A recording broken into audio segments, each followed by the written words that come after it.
సిద్దిపేట జిల్లా గజ్వేల్ నియోజకవర్గ పరిధిలోని వినాయక నవరాత్రి ఉత్సవాల శోభాయాత్ర కార్యక్రమం ఘనంగా కొనసాగింది. యువతీ యువకులు ఉత్సాహంగా పాల్గొని కోలాటాలు ఆడుతూ భక్తి శ్రద్ధలతో గణేశుడి శోభాయాత్ర ఘనంగా నిర్వహించారు. శోభాయాత్రలో ఎలాంటి ఘర్షణలకు తావివ్వకుండా శోభాయాత్ర ప్రశాంతంగా సాగిపోయింది. వినాయకులను నిమజ్జన చెరువుల వద్ద పోలీస్ సిబ్బందితో పాటు మున్సిపల్ సిబ్బంది, మెడికల్ సిబ్బంది, విద్యుత్ శాఖ సిబ్బంది పటిష్ట బందోబస్తు నిర్వహించి ఎలాంటి అవాంఛనీయ సంఘటనలు జరగకుండా శాంతియుత వాతావరణంలో నిమజ్జన కార్యక్రమాలు ఉదయం వరకు కొనసాగాయి. ఈ కార్యక్రమంలో municipal chairman Rajamouli, CI Saida, municipal vice chairman Zakiuddin, municipal commissioner Narsaiah, municipal కౌన్సిలర్లు డాక్టర్ నరేష్ బాబు, మాజీ మున్సిపల్ చైర్మన్ భాస్కర్, నాచారం దేవస్థానం మాజీ డైరెక్టర్ కొట్టాల యాదగిరి, సుభాష్ చంద్రబోస్, కొమురవెల్లి సుధాకర్ తదితరులు పాల్గొన్నారు. గణేష్ మహారాజ్ కి జై. ఈరోజు పరమ పవిత్రమైన రోజు. గత 9 రోజులుగా ఆదిదేవుడు ముక్కోటి దేవతలచే పూజింపబడే అగ్రగణ్యుడు ఆ వినాయక స్వామి.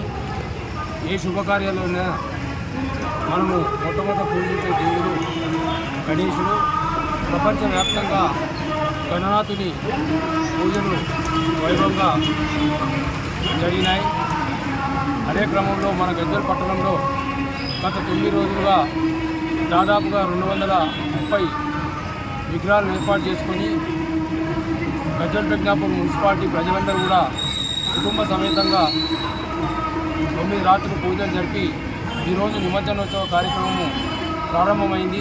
అన్ని వీధుల్లో కూడా ఇప్పుడిప్పుడే గణనాథులు సమీప చెరువులోకి నిమజ్జనానికి ఒక సాంప్రదాయబద్ధంగా భజన కార్యక్రమాలతోటి విశేష డ్రెస్ కోడ్ తోటి ఈ నిమజ్జనోత్సవ కార్యక్రమం జిల్లా పాపలతో రావడం జరుగుతుంది. మా గజ్వేల్ ప్రజ్ఞాపూర్ మున్సిపాలిటీ పాలకవర్గం, మా సిబ్బంది, మా కమిషనర్ గారు విస్తృతమైన ఏర్పాట్లు చేయడం జరిగింది. ఈ నిమజ్జనోత్సవ కార్యక్రమాల్లో పోలీస్ శాఖ వారు, విద్యుత్ శాఖ వారు, వైద్య శాఖ వారు, మా మున్సిపల్ సిబ్బంది కూడా గత 3 రోజుల నుంచి విశేషమైన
అయ్యే సాల్ మస్తు